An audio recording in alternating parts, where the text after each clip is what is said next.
This is SpaceTime, Series 28, Episode 23, for broadcast on the 21st of February 2025. Coming up on SpaceTime, was Snowball Earth a global event? Blue Origin experiences a parachute failure during a lunar gravity mission. And have you ever wondered why the moon looks so much bigger when it's near the horizon? All that and more coming up on SpaceTime. Welcome to SpaceTime with Stuart Gary.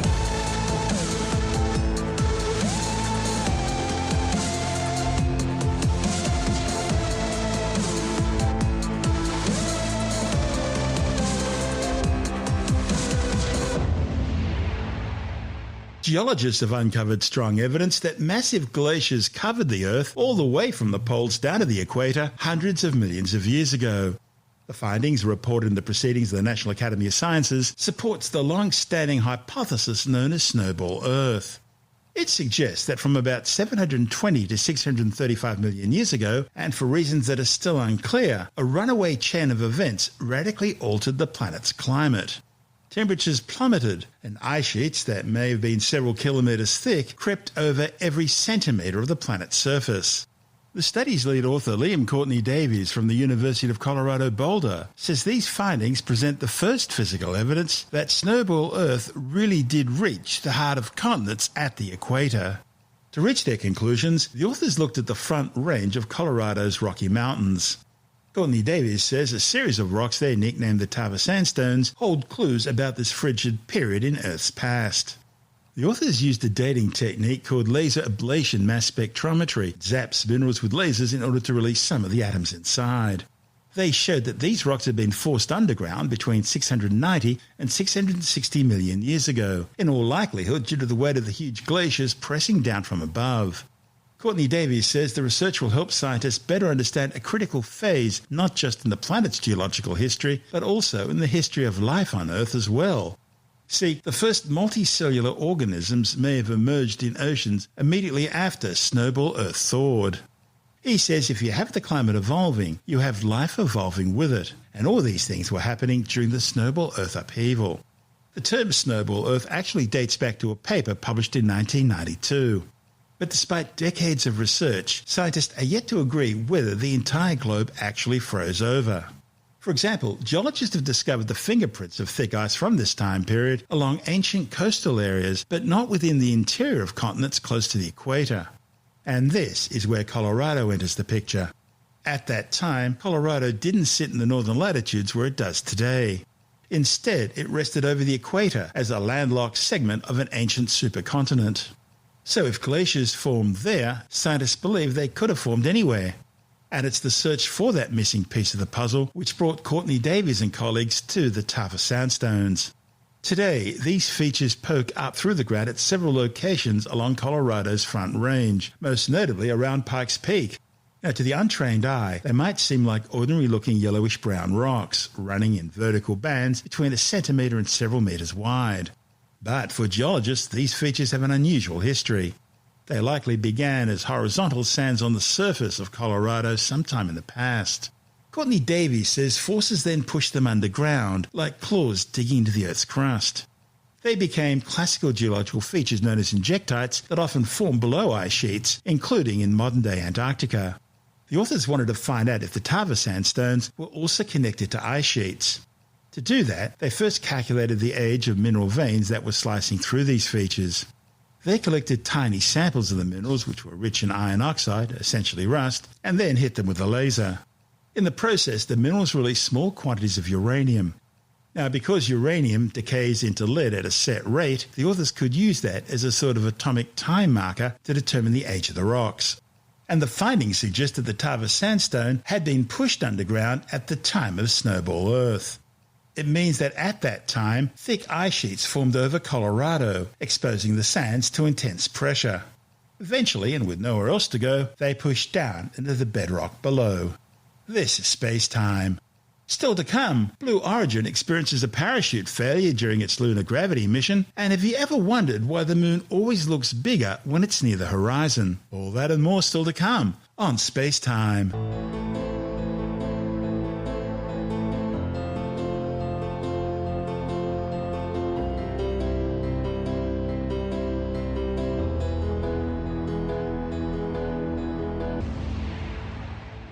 Blue Origin's new Shepards experienced a malfunction during an unmanned suborbital flight for NASA designed to simulate lunar gravity. One of the capsule's 3 parachutes failed to fully open during its descent back to Earth. Mission managers stress the capsule was designed to land safely with just 2 parachutes, but they're investigating the issue. The NS-29 mission blasted off from its West Texas launch pad with the new Shepard booster performing nominally. 5, 4, commanded to start, 2, 1,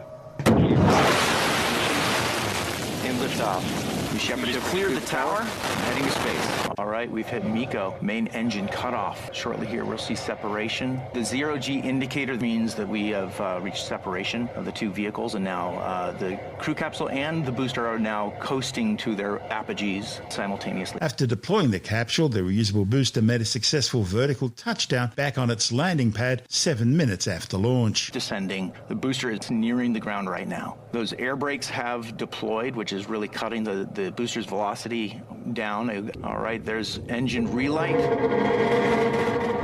and touchdown. Meanwhile, the capsule continued skywards towards its apogee just over 100 kilometers above the ground. It then began returning to Earth. But as it descended towards the West Texas desert, only 2 of its 3 parachutes fully opened. The 3rd finally unfurled just before landing. There's the drogue deployment. And there you see the main parachutes being pulled out by those drogues. Beautiful. Beautiful. The parachutes have a slightly new design. One of those is lagging on its inflation, but that's all right. We've designed the system to have backups to the backups.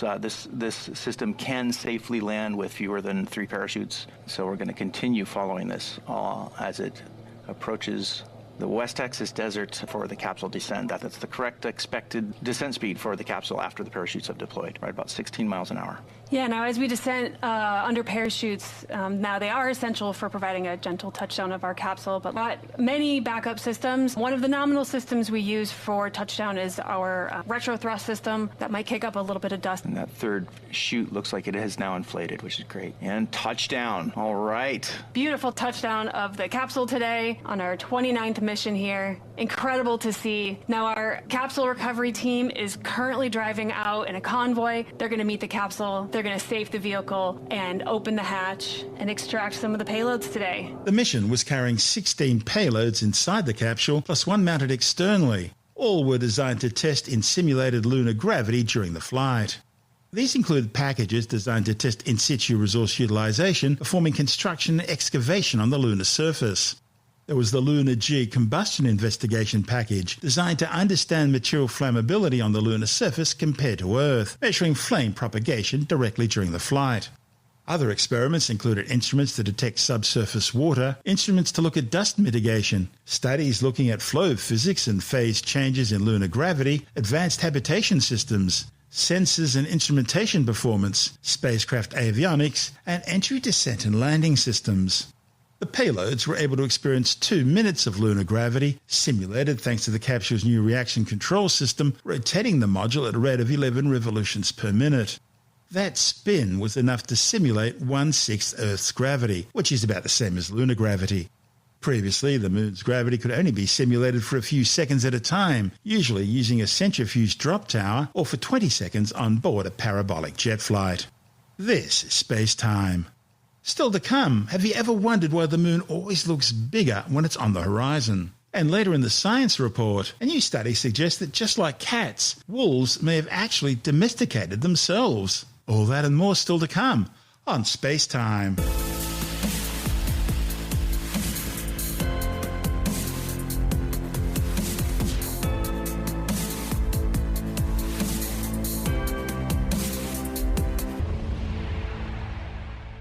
Have you ever wondered why the Moon always looks bigger when it's near the horizon? In reality, we know it's not. But that's not the impression it gives, and we call that the Moon illusion. It's actually a trick which your mind plays on you, because when it's high up in the sky, there's nothing to compare it to, so it looks smaller. In fact, photographs have proven that the Moon is the same size, whether it's near the horizon or whether it's high in the sky. But still, that's not what you perceive with your eyes.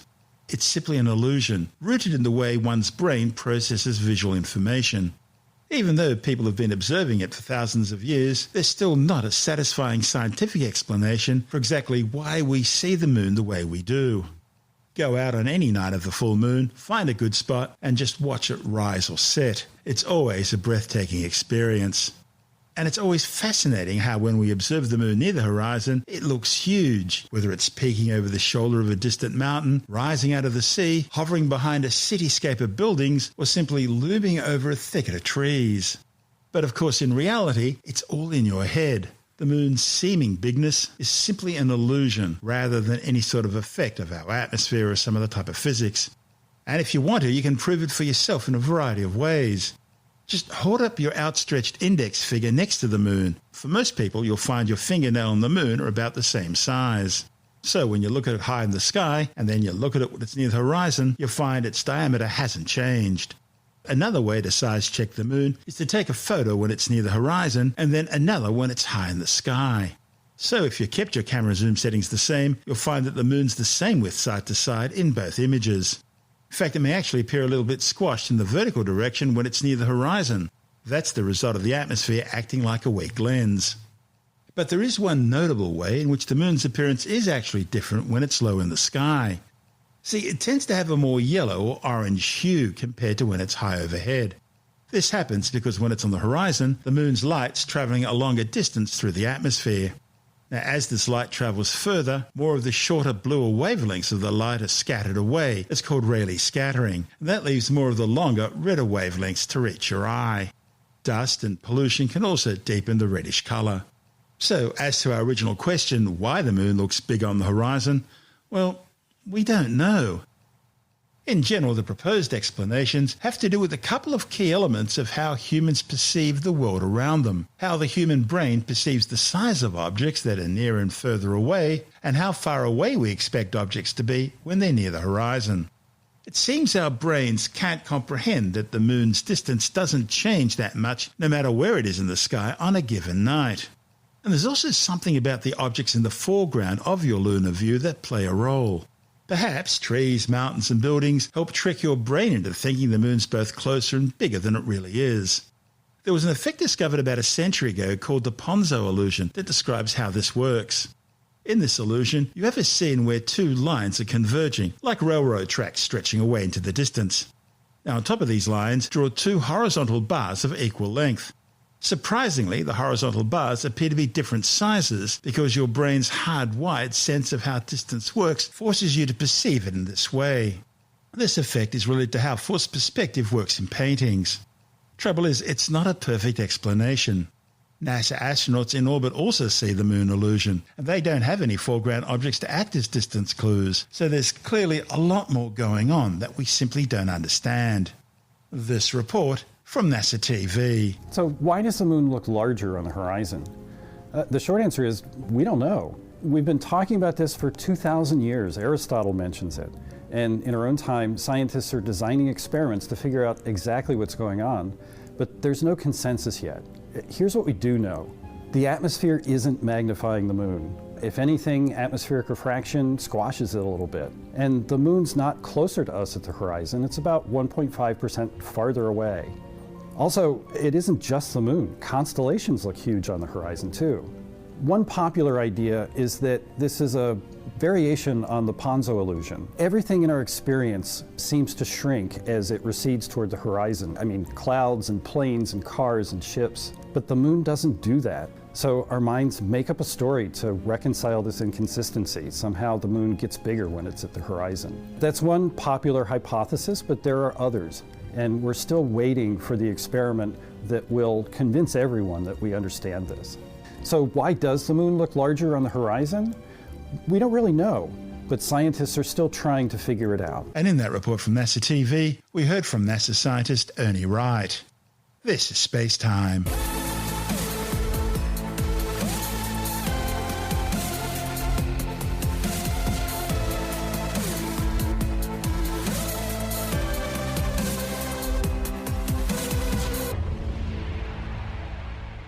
And time now to take another brief look at some of the other stories making news in science this week with the Science Report. A new study suggests that giving kids with peanut allergies a small amount of peanut butter, up to say a tablespoon a day, can help reduce their peanut sensitivity. The findings, reported in the New England Journal of Medicine, are based on a trial of 73 children aged between 4 and 14 years who were allergic to peanuts but could tolerate up to 143 milligrams of peanut protein, about half a peanut, at the start of the trial. They found that slowly building up their peanut exposure using store-bought peanut butter was effective in raising their ability to eat peanuts. However, the authors stressed not to try this at home without proper medical supervision and only after consulting your doctor. US surgeons say a gene-edited pig kidney that was transplanted into a 62-year-old man who was dependent on dialysis began functioning immediately. A report in the New England Journal of Medicine says the kidney, which had undergone 69 gene edits to reduce the chances of rejection, promptly and progressively began cutting his creatine levels, which is a measure of kidney function. However, despite the gene edits, the man experienced symptoms of rejection 8 days after the transplant. Drugs that further suppressed the man's immune system put a stop to this, but despite the kidneys continuing to function, the man died 52 days after the transplant. Later, an autopsy revealed no signs of kidney rejection in his body. But the autopsy also revealed severe heart disease and scarring, and that may have been the reason why he died. It's long been suggested that humans picked out more docile wolves and bred them, leading to the development of the domesticated dog. But a new study reported in the Journal of Proceedings of the Royal Society B suggests that, like cats, wolves may actually have domesticated themselves. The researchers used computer simulations to show that friendlier wolves that tolerated humans would have had better access to human food scraps and thrived naturally, leading to tamer wolves and eventually domesticated dogs as they bred together. Now, this theory's been suggested before, but critics have always argued it would take too long given to how quickly we think wolves turned into domesticated dogs. However, this new study's authors say their simulations show that self-domestication could have happened quite quickly, certainly quickly enough to have played a major role in the evolution of wolves into man's best friend. Well, we've all heard of the infamous Devil's Triangle between Bermuda, South Florida and Puerto Rico. The place where, according to the myth, aircraft and ships are said to mysteriously disappear. Of course, in reality, the true loss rates there are no greater than anywhere else with similar traffic levels and weather conditions. Well, now there's a new place called the Great Lakes Triangle. Since the 1990s, America's Great Lakes have been rumoured to have their own mysterious cursed triangle in Lake Michigan between Benton Harbor, Manitowoc and Ludington. Tim Mendham from Australian Skeptics says there is no mystery about the Great Lakes Triangle.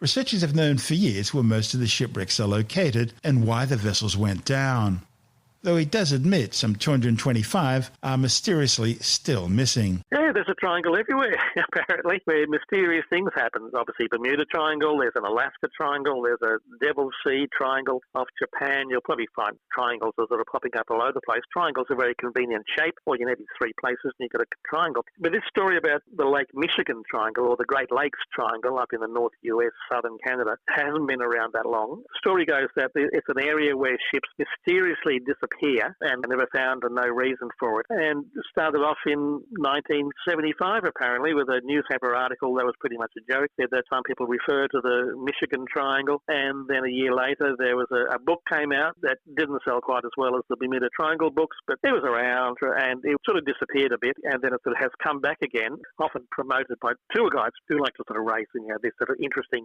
situations of all these ships having disappeared in the Great Lakes area. Unfortunately, the people who actually do research the Great Lakes and who follow every ship that's ever been in the area, and they've been doing this since 1812, so that's like 200 years of knowing where they went and what happened to them, etc., and when they stopped operating, etc. And they say of all the thousands of ships on the Great Lake or boats and all the collecting of shipwreck information, there's only a few which they think are still missing, which might have been collisions or storms or whatever. The vast majority of those are not actually in the triangle, which is common with all these triangles. The Bermuda Triangle proponents claim all sorts of ships going down, often didn't go down anywhere near the Bermuda Triangle. But it's a romantic myth, and it sort of sticks around for a long time, and despite the fact that it's been debunked over and over again, it has resurgences and everybody wants their publicity. That's Tim Mendham from Australian Skeptics.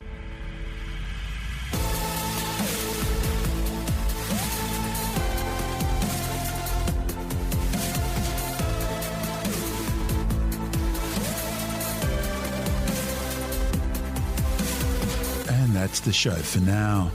SpaceTime is available every Monday, Wednesday and Friday through Apple Podcasts, iTunes, Stitcher, Google Podcast, Pocket Casts, Spotify, Acast, Amazon Music, Bytes.com, SoundCloud, YouTube, your favourite podcast download provider, and from spacetimewithstuartgary.com. SpaceTime's also broadcast through the National Science Foundation on Science Zone Radio and on both iHeartRadio and TuneIn Radio. And you can help to support our show by visiting the SpaceTime store for a range of promotional merchandising goodies, or by becoming a SpaceTime patron, which gives you access to triple-episode commercial-free versions of the show, as well as lots of bonus audio content which doesn't go to air, access to our exclusive Facebook group, and other rewards. Just go to spacetimewithstuartgary.com for full details. You've been listening to SpaceTime with Stuart Gary. This has been another quality podcast production from Bytes.com.